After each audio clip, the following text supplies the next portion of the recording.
Thank you, Julie. Thank you, Bob, and thank you to the Board of Trustees. I appreciate receiving this honorary degree and, more importantly, what it represents. One of the things we say here is that strength lies in union. Every one of the things I've accomplished are things that we've accomplished. And it's cliche but true here that it's been a team effort, with many people playing roles, some you see and some you never know about, that are just as important as those you're aware of. Let me just call out a few people.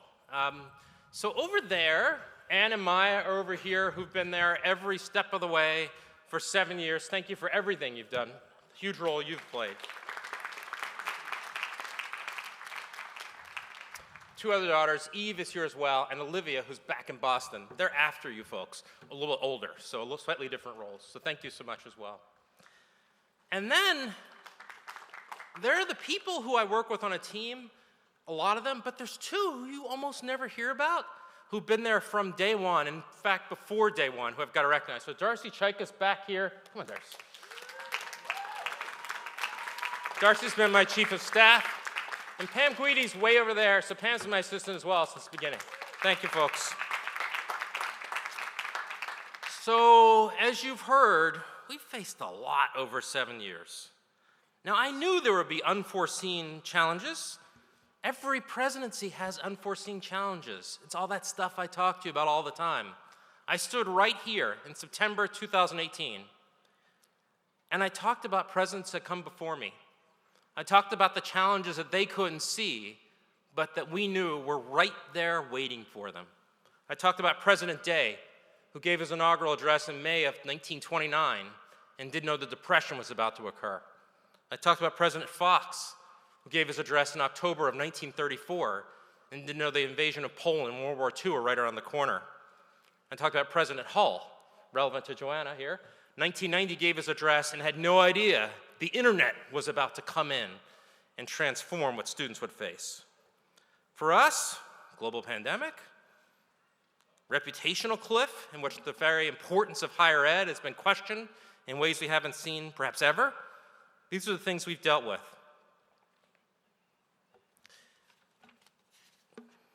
Throughout, we've stayed true to our core values, and Union has fared better than anyone should have anticipated. We did it because we remained united in purpose, and this school will continue to thrive for at least another 230 years for the same reason, because we'll remain united in our purpose. So class of 2025, congratulations. If you haven't already done so, your tassel should be on the left side of your head.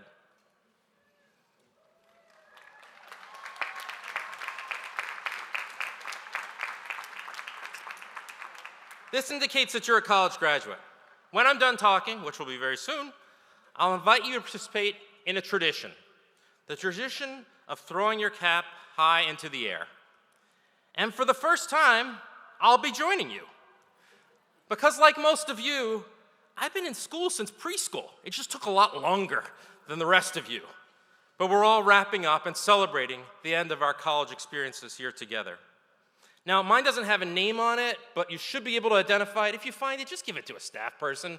I want to make sure I get my deposit back. So very soon, this ceremony will conclude, marking the end of your time as a Union student. Tradition has it that when that occurs, you're going to walk through the knot, and you're going to exit through the west doors. You haven't done that before.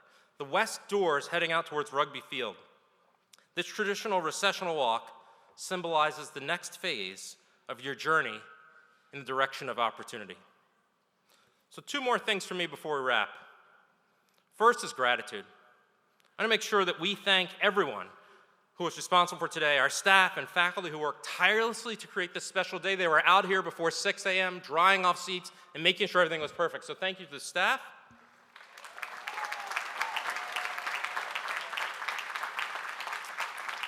And parents, you don't necessarily see this, but the faculty are behind me on both sides. They're there congratulating the students as they go by, and it's so heartwarming to see how excited the students are to see the faculty. So thank you to the faculty as well for the huge role you've played.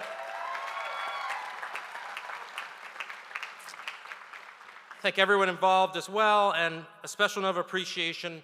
Julie, chair of the board, thank you for everything you do in these tough times. John, congratulations on your degree. Aiden, thank you for an incredible, just unbelievable speech. Very well done.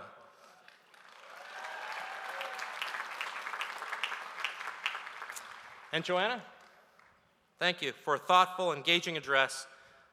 Usually the president is the commencement speaker when he leaves. But I thought, you know what?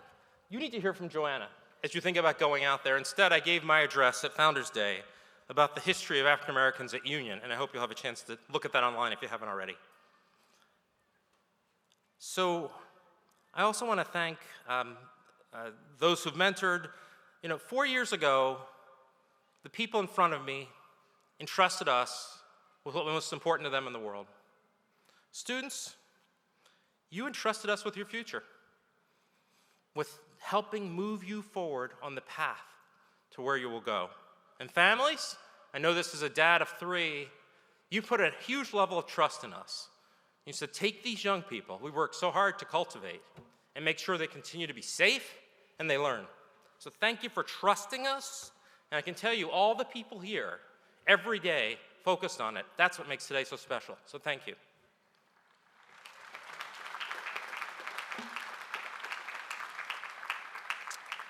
In keeping with Union tradition, the last thing I have to say to you is to offer a brief charge. So yesterday I delivered a longer remarks. I did have my first welcome music, as Julie noted.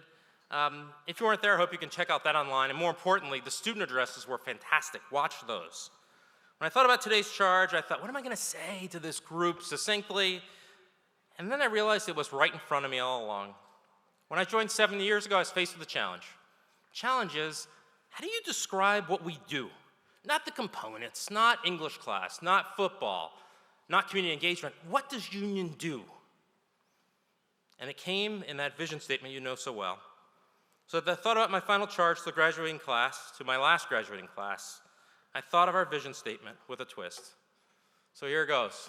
Class of 2025, you're leaving college at a time of tremendous uncertainty and transition. You're leaving at a time when much of what had been settled is again unsettled. You're leaving at a time when leadership is needed desperately. I ask that you commit to continuing to develop as leaders. I ask that you never forget that leading requires wisdom, empathy, and courage. I ask that you lead in ways large and small, and I ask that you continue to lead across the multiple tomorrows that await you. Because our world needs leaders who operate at the Union of Liberal Arts, Engineering, and Computer Science, at the Union of Theory and Practice, at the Union of Commonalities and Differences, at the Union of the Local and the Global, at the Union of the Traditional and Innovative, at the Union of being comfortable and being uncomfortable. In short, our world needs you, class of 2025 from Union College. You are bright lights. May your lights forever shine, shine, shine.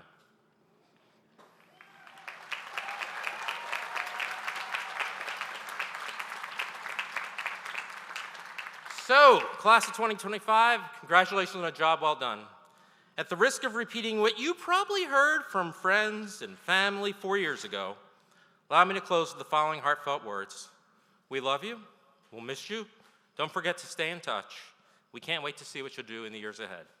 Class of 2025, I offer my best wishes, but not a farewell, as I know our paths will cross again. So let's see how I can throw those caps, folks. You ready? 1, 2, 3.